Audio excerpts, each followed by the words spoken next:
Welcome to the You Need More Money podcast. I'm your host, Matt Manero, where I come to you each and every week from my studio in Dallas, Texas, on a rainy afternoon in Dallas, Texas. Something weird is happening.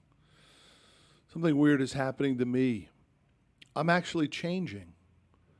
Like, I'm pivoting. And it's weird. Let's be straight about it. I didn't care about you for most of my career. I cared about me. I wasn't interested in helping you. I was interested in helping me. And that was fine with me.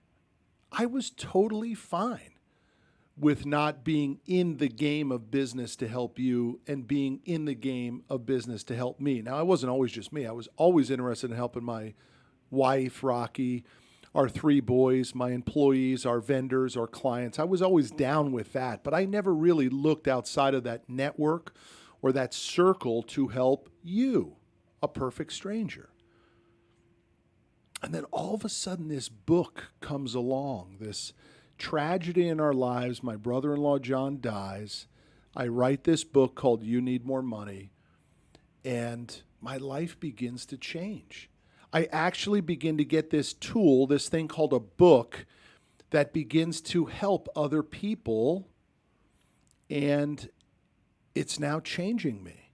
Every day I get an email from somebody, and by the way, my email isn't overly available, and someone has to search out for my email, and they find it, and they send me an email every single day telling me how this book has helped them.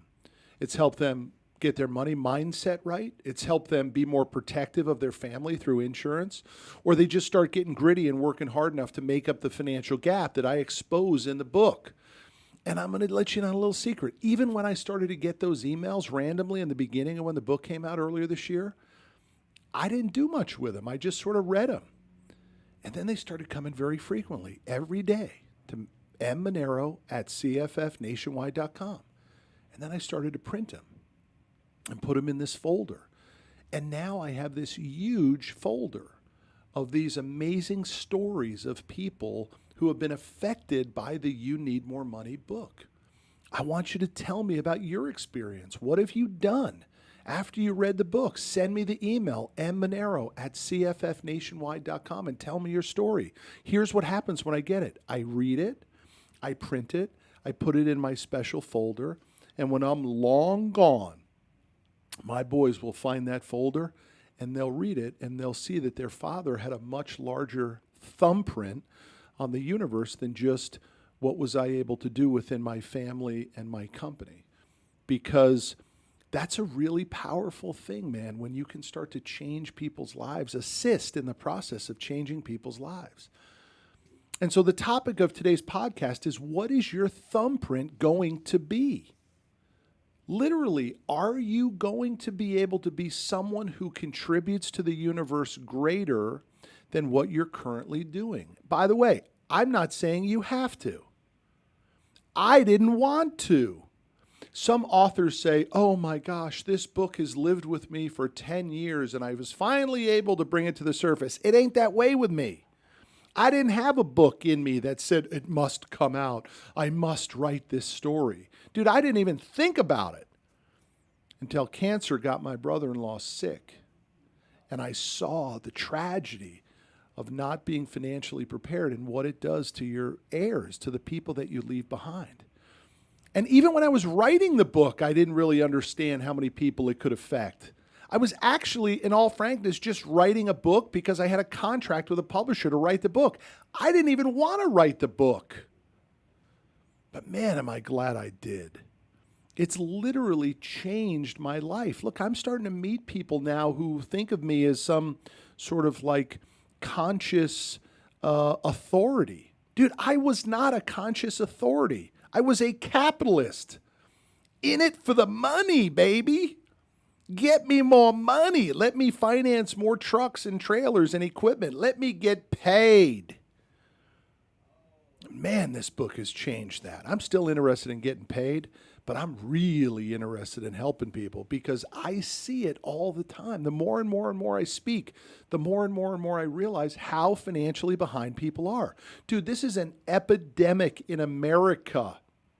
People are in bad shape financially, and it is going to transfer down to generations, and it doesn't happen. It doesn't have to happen if we want to put a thumbprint on something bigger.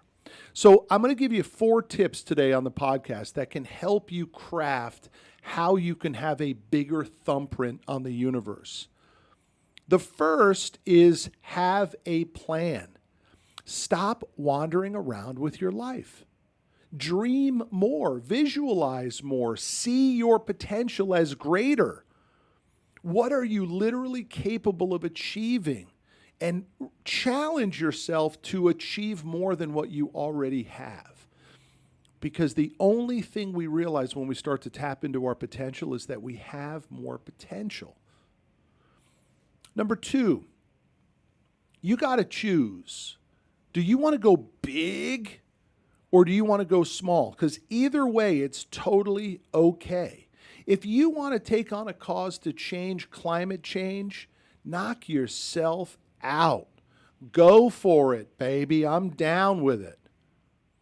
Or if you just want to start a community garden in your neighborhood, and maybe you want to get free food to homeless folks, or maybe you want to fix up bicycles and give it to some kids that don't get bikes, or you want to run a Toys for Tots program in your office, I'm down with all of it.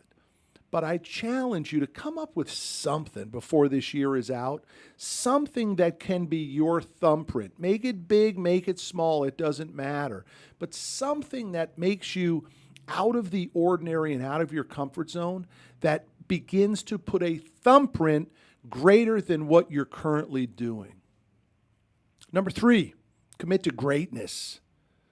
I mean, really commit to doing it above and beyond. And that's really what gets hard when you start to put your thumbprint on stuff, because you're like, oh, well, we'll do a Toys for Tots things in my office. We've done them years and years and years. We've done them. And they're great. Kendra in our office typically runs it. She does a great job with it.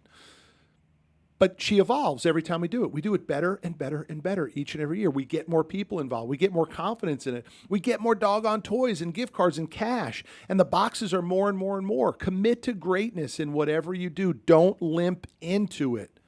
Think about it. Do it differently. What does it look like? What does it feel like? How are you marketing it? Why are you doing it? How many people do you need to get involved? How much money is it going to cost if you need to have money to do it?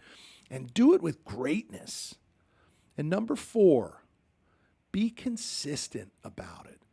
There's nothing worse than a great idea that gets started and then it never gets followed through on. Man, we did it. I'll give you a perfect example in my office where we blew it, where we didn't get consistent. We did something 2 years ago at the Great American Truck Show. It actually happens next week in Dallas, Texas. It happens every year. Second largest truck show in America, and it happens in Dallas, Texas every year in August.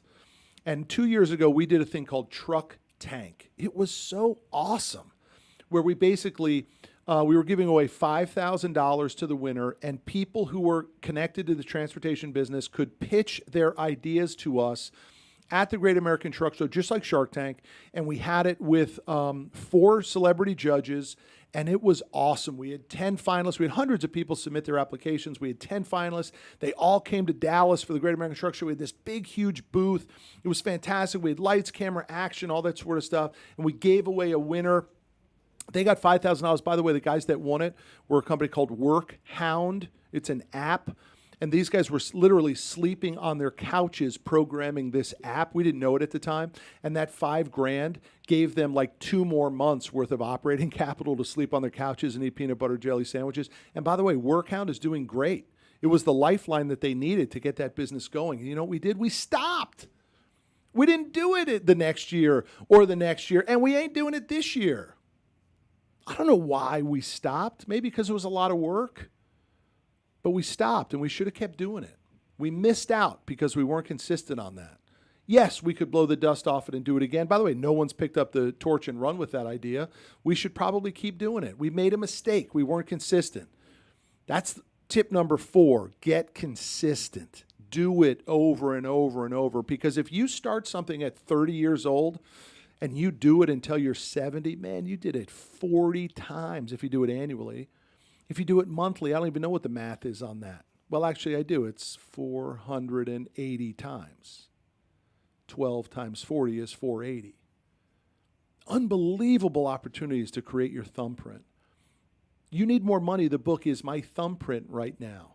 It's affecting thousands and thousands and thousands of people. That's just the book. You've got other thousands of people listening to the audio program. You've got other thousands of people coming to hear me speak. You've got thousands and thousands of people listening to this podcast of how we can enhance our lives and we can make our lives better and hopefully more financially secure, so that when what we don't know is coming comes, planes hit skyscrapers, regulation changes, China decides to get into our marketplace, or you go to the doctor for what you think is a shot and you end up leaving with a stage 4 cancer diagnosis.